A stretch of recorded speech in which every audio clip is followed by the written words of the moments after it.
Nyelekit banget pas ditanya Capres 2024, Adian Napitupulu, aduh, lu mau milih Anies gak?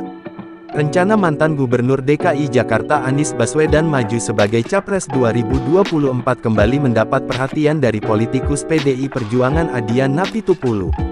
Namun secara blak-blakan Adian mengaku tidak akan memilih Anies. Hal ini seperti yang diungkapkannya di podcast bersama Zulfan Lindan yang potongan videonya turut diunggah akun Twitter @deun0w1snu. Buat Bung Adian, kalau Anies ini menjadi capres, saya tidak mengatakan setuju atau enggak, tapi bagus atau enggak sih?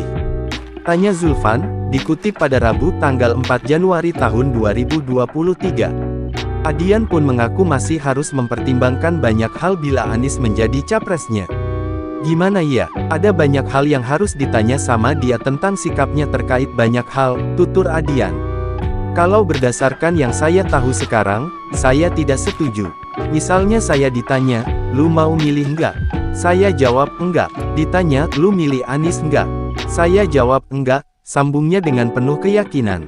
Adian blak-blakan mengaku kinerja Anies selama menjadi Gubernur DKI Jakarta menjadi salah satu hal yang dijadikan pertimbangan sebelum memilih Anies.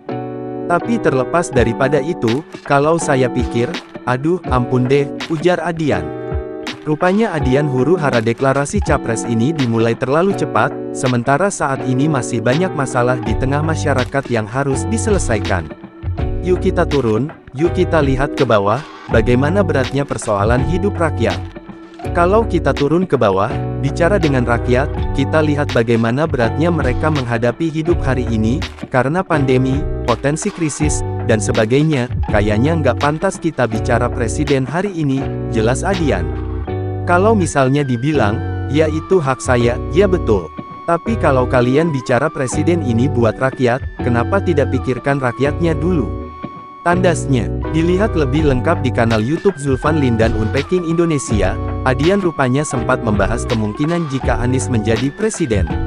Menurut Adian, dengan narasi Anies sebagai antitesis Presiden Joko Widodo, maka kecil kemungkinan mantan Menteri Pendidikan dan Kebudayaan itu akan melanjutkan legasi yang sudah ada. Termasuk diantaranya pembangunan IKN. Yang paling tahu Anies sendiri, tapi aku sih khawatir aja nggak lanjut. Kalau pakai bahasanya abang, antitesa, ya tidak, kata Adian.